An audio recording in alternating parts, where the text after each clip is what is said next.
Je vais revenir vers Christophe qui va nous parler de la conciliation.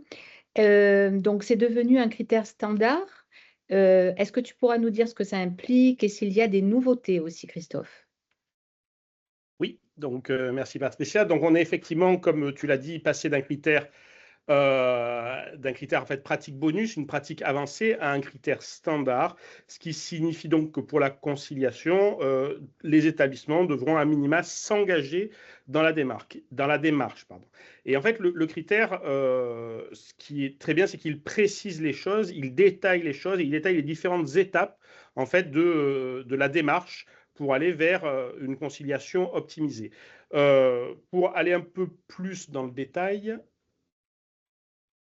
on ne va pas revenir en fait sur les grandes étapes de la conciliation médicamenteuse, mais en pratique, tout commence évidemment par l'identification pour les structures des patients, des secteurs qui peuvent bénéficier d'une conciliation médicamenteuse. Ensuite, il faut s'approprier les outils à disposition, qui sont nombreux, donc des outils nationaux, hein, comme ceux de la HAS, et on a la chance de bénéficier nous, de l'Omedit PACA Corse, qui est très dynamique sur la thématique, hein, et qui a proposé, par exemple, un outil, démarche de conciliation des traitements médicamenteux,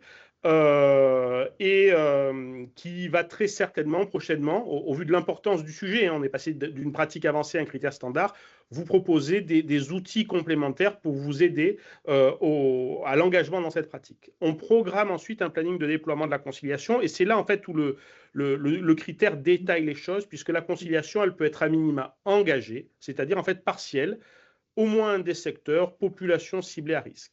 Et ensuite, en fait, vous devez la programmer, c'est-à-dire faire un rétro-planning, en fait.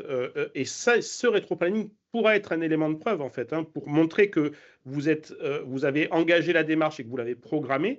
Donc, programmer étape par étape la généralisation à tous les secteurs ou patients ciblés comme étant à risque. Et enfin, le Graal à atteindre, c'est l'étape réalisée, c'est-à-dire une conciliation généralisée à tous les secteurs ou patients que vous avez ciblés comme étant à risque. Et évidemment, et là le référentiel insiste, et c'est une bonne chose, la conciliation c'est une pratique chronophage, et donc il convient toujours d'en évaluer la pertinence et évidemment de, si besoin, corriger les actions menées.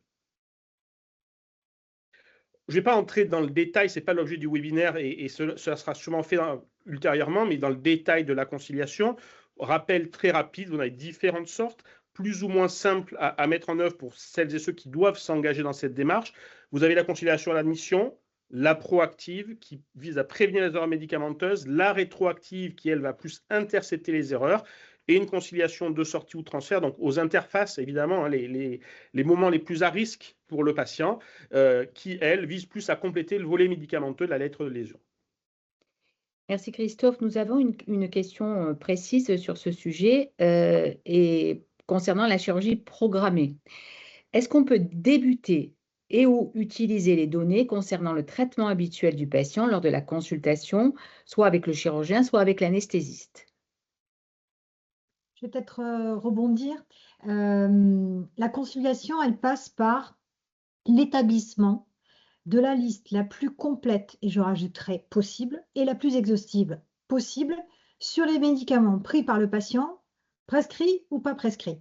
Donc, je résumerai en disant toutes les sources d'informations qui peuvent contribuer à construire cette liste sont utiles. Donc, si effectivement ce sont les médicaments avec lesquels le patient arrive, c'est bien. Par contre, ce qu'il faut comprendre, c'est tout l'intérêt de croiser différentes sources de données. La littérature nous dit à minima 3, mais encore faut-il qu'elle soit concordante. Vous voyez, tous les mots sont importants. Ce n'est pas une source qui, elle seule, est suffisamment informationnelle. C'est-à-dire qu'il faut la croiser avec autre chose. Ce que je regarde souvent, dont je me rends compte souvent dans les visites, c'est souvent on saucissonne. Les paramédicaux, on leur a dit attention, ne laisse pas de médicaments aux patients. Donc, ils les récupèrent, ils les enferment dans un sac. Mais pourquoi pas, avant de les récupérer, les inviter à tracer avec le patient, voilà telle boîte de médicaments, je le prends, je ne prends pas. Déjà, on capitaliserait, on valoriserait davantage cette source. Donc, je réponds oui, c'est une source, mais qui ne suffit pas à elle-même.